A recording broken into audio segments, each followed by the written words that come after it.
Hey guys, in this video, I'll show you how to remove Google Workspace account. Alright, let's begin. First of all, you need to open up your browser and then just head to the Google Workspace website.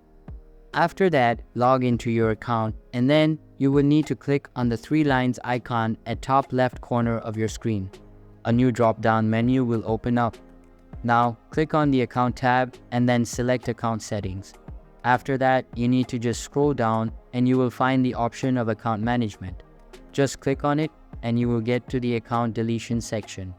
Note that if you have any active subscription, then you might need to cancel your subscription before you delete your account. So just click on the subscription embed, and after that, you will see all the subscriptions that are available to your account. Just cancel them and then you will be able to delete your account. So that's basically how you can remove Google Workspace account. And that's it for this video. If you find this helpful, consider subscribing and giving this a big thumbs up. Thanks.